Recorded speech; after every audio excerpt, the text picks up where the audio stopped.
Hey, I'm Cynthia. During the day, I work in tech, and then on the side, I'm a powerlifter and I own a women's clothing line.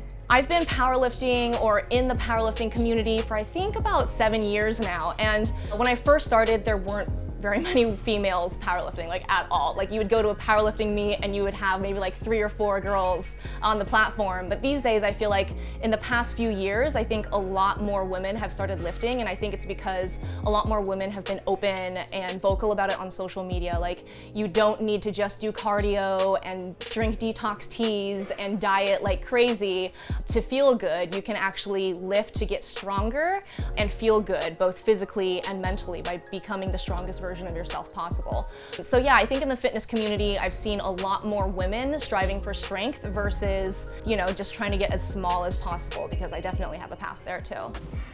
So I started a women's clothing line at the end of 2019, December 2019, and pretty much I saw a gap in women's clothing, right? Like if you've been lifting for a while, your shoulders get bigger, your butt gets bigger, your legs get bigger, but a lot of other parts of your body don't get much bigger, and it's really difficult to find clothing that actually fits off the rack. So there's a lot of really cool men's clothing lines that, provide like professional clothing and stuff like that that's more tailored to fit different body types, but I didn't really see that with women's clothing. So I wanted to find clothing that actually fit athletic women and where they can actually feel beautiful in it. Because a lot of times I think a lot of women are like, these clothes don't fit, I should just wear yoga pants or t-shirts every day. And there's nothing wrong with that if you're comfortable with that, but I just didn't want people to only wear that kind of clothing if they felt like they couldn't wear like dressier clothing or girlier clothing or more feminine clothing.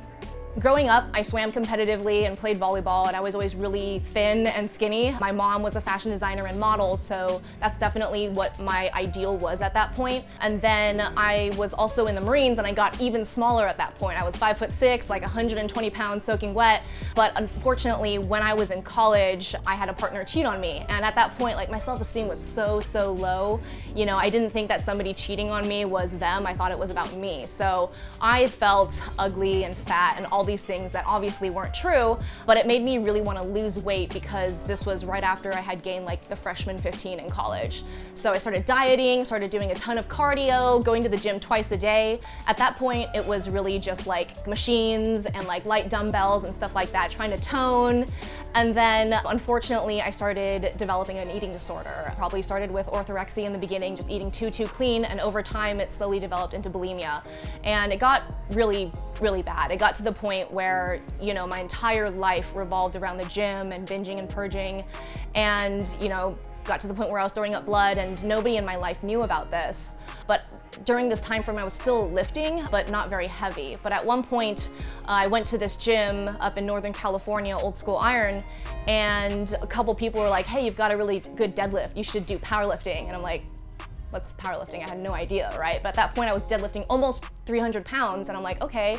When me and one of my friends decided to sign up for our first powerlifting meet back in, I think this was like December 2013, and then we wanted to do our first meet February of 2014.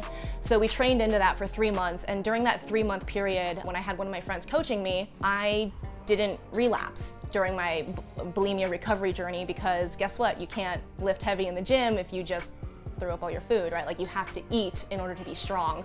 And so it was that process of like tricking my brain into thinking that like, hey, being full is a positive thing.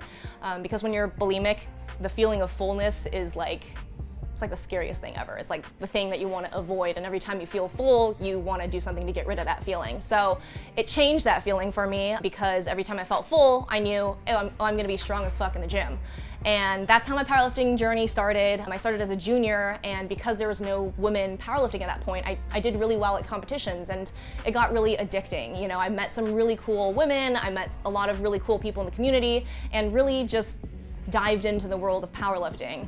Pretty early on with lifting, I definitely used lifting as therapy, probably before I actually started going to therapy, which I've been in therapy for over 3 years now. But I was using the weights as my therapy, but the problem is, if you only rely on lifting weights to keep yourself mentally healthy, you're fucked if you get injured or you can't lift anymore. And I dealt with a few injuries during my powerlifting career, and it kind of sucks, but like, it's almost like some of the bad thoughts that I used to have around bulimia and body dysmorphia and stuff like that would kind of come back. It wouldn't come back all the way, but the thing is, it's like, oh, I would skip the gym for like a few weeks, or I had to do a lot of physical therapy and I couldn't lift heavy anymore.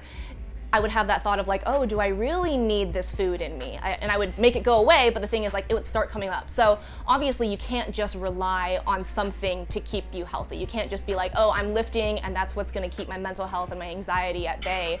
You've gotta have other things. And so over the years, you know, it's a combination of therapy, eating moderately healthy. I don't eat healthy all the time because I think balance is really important. Sunshine, even like things outside of lifting, like hiking, yoga, stretching, taking my dog out, like things like that are extremely important, because I think living a well-rounded life is really important for somebody's mental health. If I had one thing I could tell to the old me, or me like 5 years ago, 10 years ago, or even somebody in my old position and struggling with, you know, disordered eating habits, or maybe being a little bit obsessive about the gym, or just genuinely really struggling with their mental health and not knowing what to do with it, I think it would be to get help. I think if you're consistently spinning your wheels and you don't know where to go, and you know your friends don't have the answers for you, and you feel like you're not in control of your life, get yourself to a place where you do feel like you're in control of your life. So whether that be going into therapy, looking up mental health resources, reading self-help books, do whatever you can to feel like you're actually taking action. Because I think what I would do is focus on that like one little thing of how you can make one part of your life a little bit better.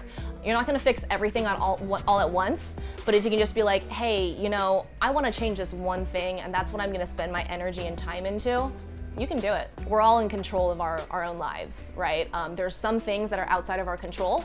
We can't do anything about those. So only focus about the shit that you can actually impact and actually change. There's plenty of things that we can do in our day-to-day that impact behavior. I think a lot of times people are saying like, I don't have time for this, but really it's just about priorities. You just gotta figure out what you actually care about and spend your time and energy into that thing.